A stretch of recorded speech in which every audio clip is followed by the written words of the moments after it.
आज़ादी के बाद सरकारें आई और गई लेकिन किसानों की समस्या जस की तस। अब फिर से किसान आंदोलित है विभिन्न मांगों को लेकर। 6 अक्टूबर को एक बड़ी महारैली होने वाली है। इसकी तैयारी अब शुरू हो चुकी है और हमारे साथ हैं राष्ट्रीय अध्यक्ष रामपाल जी। सर, क्या आंदोलन है? किसान को आंदोलन करने की आवश्यकता क्यों है?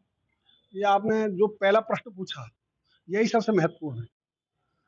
किसान को कमाई छोड़कर लड़ाई के लिए विवश होना पड़े, यही खोट है। हम चाहते हैं किसान कमाई नहीं छोड़े लड़ाई के लिए, और ये तब नहीं छोड़ेगा जब सरकारों की नीतियां उसके साथ खड़ी होंगी, सरकार के साथ खड़ी होगी। आज खाद है, चाहे यूरिया हो चाहे डीएपी हो, आज उसकी पूरे राजस्थान में संकट है, वो भी नहीं मिल रहा, और वो उसके लिए खाने के लिए थोड़ी दे रहा है, देश में पैदा के लिए ले रहा है, वो भी उसको प्राप्त नहीं है। इसी ढंग से अभी तक राजस्थान की जो भूमि है उसकी अधिकतम 32% सिंचित है, 68% असिंचित है। यदि भूमि में पानी हो सिंचाई का तो 1 हेक्टर में पैदा होगी 2 हेक्टर के बराबर, दोगुनी भूमि हो जाएगी। तो हमने इसको नारा दिया, खेत को पानी। दूसरा हमने कहा किसान को मिलना चाहिए उसकी फसल का दाम, और फसल के दाम के लिए 4 एंगल है। पहला, यदि बरसात के कारण से या किसी भी प्राकृतिक आपदा के कारण से फसल पैदा होने के पहले नष्ट हो जाए तो सरकार ने दो प्रावधान किए हुए हैं।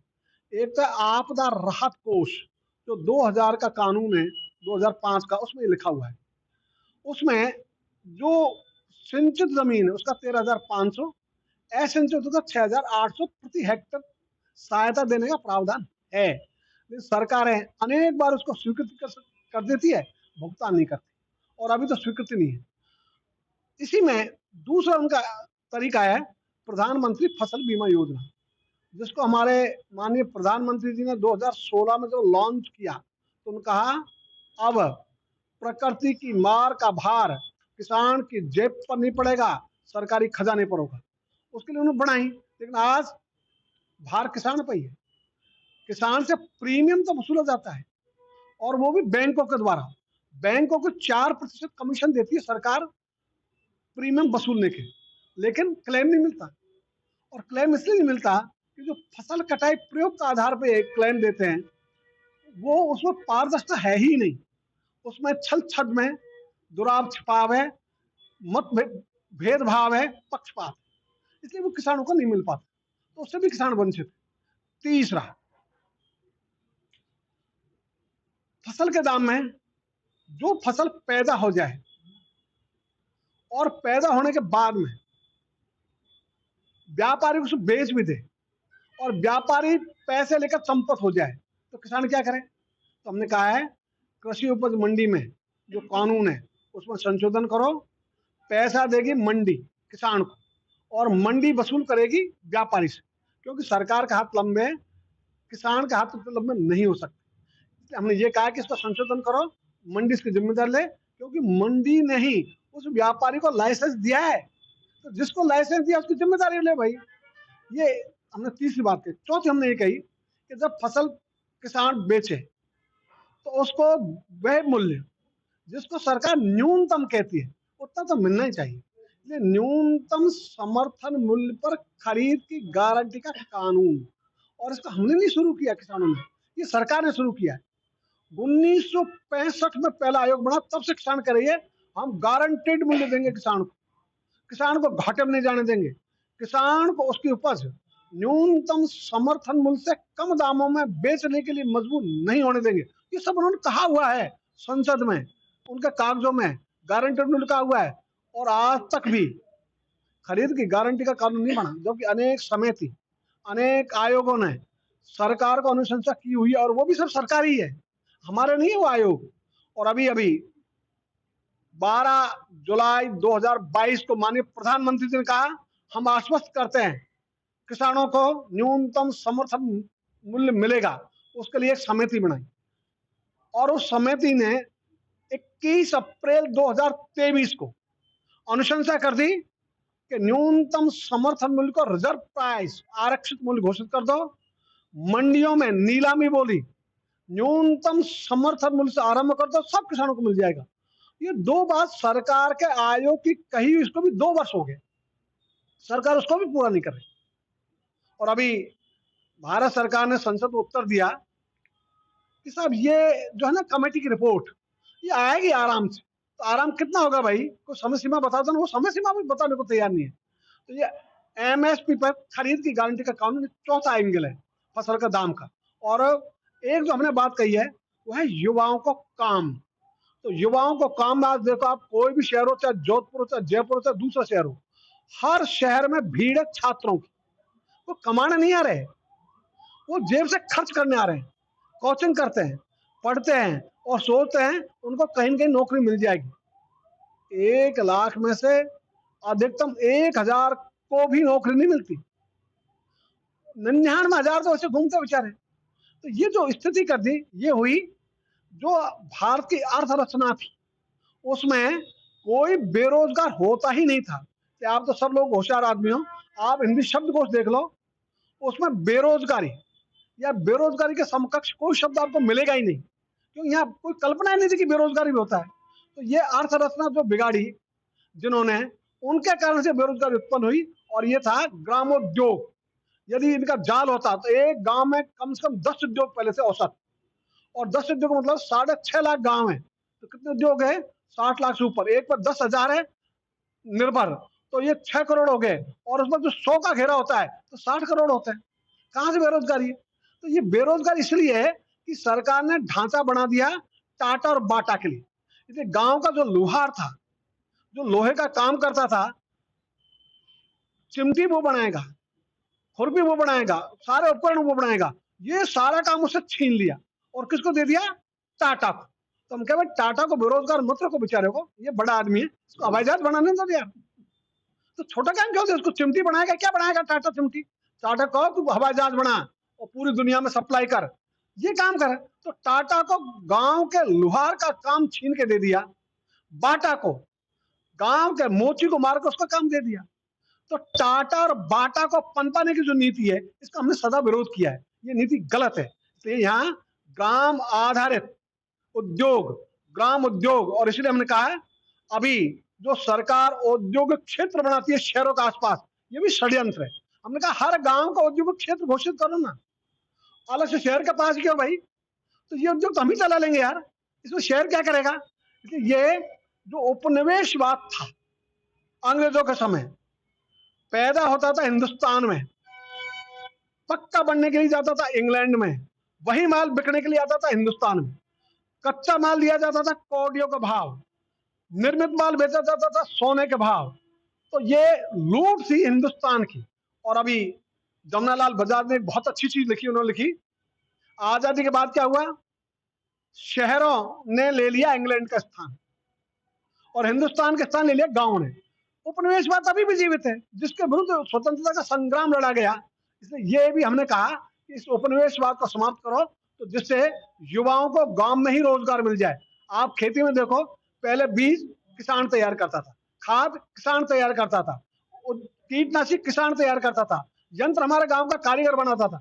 आज क्या हो गया, आज बीज खरीदो कंपनियों का हाइब्रिड के नाम से, और ऐसे चमचमाते उसमें लाएंगे पैकेट में, जो लगा कि कोई से पैदा हो जाएगी, क्या होती नहीं, केवल दिखावा। और उसका भाव यदि देखो तो आप आश्चर्य में पड़ जाओगे। आप शुरू करो बाजरे का बीज। बिल्कुल, आप बीज की बात कर रहे हैं, 5 मुख्य बातें आपने रख ली। लेकिन हमारे कृषि मंत्री जो कि आपदा प्रबंधन मंत्री भी है, उन्होंने कई फैक्ट्रियों पर छापेमारी की है। क्या आप उन छापेमारी से आप संतुष्ट हैं और वाक़ई क्या ये जो कार्रवाई हो रही है वह सही है? एक तरफ आप कह रहे हैं, क्योंकि एक तरफ आप कह रहे हैं कि बीजों के लिए जो है किसानों को धक्के खाने पड़ रहे हैं। निश्चित, अभी जो राजस्थान के कृषि मंत्री ने जो छापेमारी की, वो की मिलावट को रोकने के लिए। तो हम तो ये कहते हैं, यदि किसान ही बीज बनाने लग जाएगा, मिलावट की स्थिति नहीं आएगी ना। तो ये बीज बनाने का काम किसान को दो, टेक्नोलॉजी ट्रांसफर करो, टेक्नोलॉजी को गांव में भेजो, किसान के पास भेजो, वो खुद ही बीज बना लेगा। बीज अभी से धरती पे बनेगा ना, चाहे कंपनी बनाओ, चाहे किसान बनाओ, तो किसान को ये काम क्यों नहीं दो? तो ये जो बेरोजगारी का काम जो इस वक्त मैं बात कर रहा हूँ, ये बेरोजगारी सब मिटेगी। गांव में बीज बनेगा, गांव में खाद बनेगा, गांव में कीटनाशक बनेगा, गांव में कृषि उपकरण बनेंगे, यंत्र बनेंगे, तो गांव में धंधा मिलेगा ना। आज तो सारे गांव का पैसा शहर में जा रहा है। तो ये जो आज की स्थिति है, ये बेरोजगारी को जन्म देने वाली स्थिति है। इसलिए जो कृषि मंत्री जी ने किया है, हमने तो उसका अच्छा कहा है, स्वागत किया है, लेकिन वो पर्याप्त तो नहीं है, अपर्याप्त। और आगे बढ़े 2 कदम वो। इसलिए और जिनके उन्होंने छापे डाले, वो दंडित हो जाएंगे क्या? आज भी संदेह है, क्यों कानून ही नहीं है दंडित करने का, है ना? किसी को जुर्माना देकर छोड़ देंगे, किसी को एक दिन की सजा दे देंगे। अरे कानून बना ना आजीवन कारावास का, तो वो तो उन्होंने बनाया नहीं। हालांकि केंद्र के कृषि मंत्री ने कहा कि हम बनाएंगे, लेकिन बनाया अब तक नहीं। तो हम ये भी कह रहे हैं कि कानून बनाओ कठोर, जिसमें आजीवन कारावास हो, तो अपना ठिकाना आ जाएंगे। वे आपदा प्रबंधन मंत्री भी है, आपने जो पहली मांग रखी, क्या आपने उनसे कोई वार्ता की है कि जो मुआवजे को लेकर आप कह रहे हैं अतिवृष्टि भी हुई है काफ़ी क्षेत्र में, अभी भी बारिश का दौर जारी है? निश्चित आप सही कह रहे हैं, अभी भी बारिश का दौर जारी है और उससे फसलें खराब हो रही है, फसलें नष्ट हो रही है। और ये बात तो हमने आज नहीं, हमको तो 15 वर्ष हो गए, इनसे भी उनसे भी किसी को हमने छोड़ा नहीं, हर एक से बात की है। और इनसे जो बात की है, आज भी हमने पूरा ज्ञापन भेजा इनको, कृषि मंत्री जी को दिया, 1 2 3 लगातार, कि उनसे अभी भी कह रहे हैं हम। और हम चाहेंगे कि वो इस काम में आगे बढ़े, किसान उनके साथ होगा, लेकिन बढ़े तो सही। वही पुराने मकर जाल में फंसे हुए, उसी में सुधार करते से क्या मतलब है? हम कहते हैं सुधार पर्याप्त नहीं, परिवर्तन करो। तो नीति में परिवर्तन लाना है, वो काम अभी शुरू किसी भी सरकार ने नहीं किया। हम चाहेंगे वो काम शुरू हो। सर, जातियों, राजनीतिक पार्टियों में बँटे किसान किस तरह से एकजुट कर पाएँगे सर? 1934 में आजादी के पहले ये प्रयोग हुआ, जब अखंड पंजाब था वहां, और वहां कहा किसानों फसल के दाम के लिए एक हो जाओ। इसलिए आप आश्चर्य करोगे, हिंदू महासभा, मुस्लिम लीग, वहां जो चुनाव लड़ी, एक एक सीट से ज्यादा नहीं आई, बहुमत उनका आया 2/3, जो किसान के नाम पर जिन्होंने बात की। तो अभी हम कह रहे हैं किसान अभी जो वोट करता है, वो जाति के आधार पर करता है, पार्टी के आधार पर करता है, संप्रदाय के आधार पर करता है। तो हमने किसानों को भी लगातार ये चेतना ला रहे हैं कि वो किसान बनकर वोट करना सीखे। किसान किसान बनकर जब वोट करेगा तो बदल आ जाएगा। तो बदल का काम हमारा भी है, हम भी ये बदल ला रहे हैं। और हम चाहेंगे अगला जो चुनाव होगा उसमें किसान जाति, संप्रदाय और पार्टी का आधार वोट नहीं करे। इसलिए हमने एक नारा दिया है, वे यानी वे पार्टियां जाति धर्म से तोड़ेंगी, और हम क्या करेंगे? हम मूंग उड़द से जोड़ेंगे। तो वे जाति धर्म से तोड़ेंगे, हम मूंग उड़द से जोड़ेंगे। ये भी हमारा चल रहा है। राजनीतिक पार्टियों का सपोर्ट भी लेंगे या सिर्फ किसानों की एक महापंचायत होगी बिना राजनीतिक सपोर्ट के? बिना राजनीति का कोई परिवर्तन हो ही नहीं सकता। इसलिए हम चाहेंगे वो आगे आवे, उनको कह रहे हैं हम तो। और इस रैली में हम चाहेंगे वो आवे, घोषणा नहीं करेंगे, वो घोषणा इस बात की करे कि उन्होंने कानून बना दिया एमएसपी का, तब हमारे मंच पर आवे। घोषणा तो करते रहते हैं, इनको तो वर्षों हो गए घोषणा करते करते, 80 साल होने वाले हैं। घोषणा से नहीं, मैं आकर कहो हमने ये परिवर्तन कर दिया कानूनों में, किसान के लिए हमने काम कर दिया है, तो आओ घोषणा करो, चाहे ये पार्टी हो चाहे वो पार्टी हो। हम तो सबको कहें आओ ना आप। हमारा हेतु यह है किसान का कल्याण, इसको सर्वोच्च प्राथमिकता पर रखो। आज तो किसान को मानते हैं नंबर 2 का नागरिक। सत्ता को तो संदेश हो गया, विपक्ष को क्या कहेंगे? विपक्ष को ये कहेंगे, विपक्ष ने एक कानून बनाया है एमएसपी का। एक उदाहरण के रूप में बता रहा हूं, जहां हमारी बात हुई थी श्रीमान राहुल गांधी से 1 घंटा, और उन्होंने कहा ये हम करेंगे, एमएसपी में कानून बनाएंगे। और जब राजस्थान विधानसभा का चुनाव हुआ तो उन्होंने अपने घोषणा पत्र में लिखा भी, लेकिन वो घोषणा पत्र 3 दिन पहले आया, इसका इम्पैक्ट नहीं आया। दूसरा जो लोकसभा चुनाव था उसमें उन्होंने लिखा, और अभी हमने श्रीमान राहुल जी को भी, खड़गे जी को भी, वो नेता प्रतिपक्ष है, उनको भी हमने पत्र लिखा है कि भाई आप तो कर्नाटक से हो ना, कर्नाटक में कांग्रेस का राज है, आपकी पार्टी का राज है, हिमाचल में आपका राज है, तेलंगाना आपका राज है। आप किसी भी एक राज्य में एक कानून ले आओ एमएसपी का, और ये राज्य बनाएगा, राज्य का अधिकार कानून बनाने का, तो अपने राज्यों में तो लाओ। केवल किसान के सारे खड़े होकर ये दिखाने का हम किसान के साथ है, ये अपर्याप्त है। ये पर्याप्त नहीं है। हमने उनसे भी कहा है, वो भी ले आए कानून, ला सकते हैं, उनके पास ऑप्शन है। तो जिनके पास ऑप्शन है वो लाएं और किसानों में घोषणा करें कि हम देखो भाई कर्नाटक में कानून ले आए हैं, हमारे साथ हो तो उनके साथ हो जाएंगे। किसान अपने आप को किसान नेता कहने वाले ऐसे नेताओं को क्या आप इस महापंचायत के लिए इनविटेशन देंगे? जैसे हनुमान बेनीवाल कह रहे थे कि पहले भी हरियाणा जो पंजाब में जो बॉर्डर पे हुआ किसानों का आंदोलन, उन्होंने वहाँ गए, किसानों का सपोर्ट किया। आप उन सभी को इनविटेशन देंगे, तमाम पक्ष-विपक्ष के जो नेता हैं? वहां जब हम गए, हमारे साथ ही आए थे हनुमान जी, हमारा पहले से वहां पड़ाव चल रहा था, उस आकर हमसे मिले थे, है ना। हम चाहेंगे जो भी किसानों की लड़ाई लड़ना चाहे सबका स्वागत है। अपने मन, खुद के मन से भी लड़ सकते हैं, कोई जरूरी नहीं हमारे मन से लड़े, ये ऑप्शन उनका। खुद के मन से लड़ो ना, कौन मना कर रहा है उनसे। इसलिए इन मुद्दों की लड़ाई तो मूलभूत परिवर्तन की लड़ाई वो भी लड़े, और जितने भी राजनीतिक दल है सब लड़े हैं। हम तो सबसे कह रहे हैं, एक से नहीं। और ये अपना अपना एंगल है, कौन कैसे लड़ता है वो अपने एंगल से लड़े। तो हम जैसे कहें वैसे ही लड़े, कोई जरूरी नहीं है, लेकिन लड़े तो सही, लड़ते तो दिखे कि हाँ ये मूलभूत परिवर्तन के लिए लड़ रहे हैं। तो ये मूलभूत परिवर्तन के लिए लड़ना ये बड़ी बात। अंतिम सवाल सर, कितने किसानों के जुटने क्या है उम्मीद है सर? हमने कहा कि राजस्थान में 45,539 गांव है, एक गांव से एक किसान औसत, तो जितने गांव उतने किसान। तो 45,539 का मतलब है 50,000 के किसानों की आसपास संख्या रहेगी।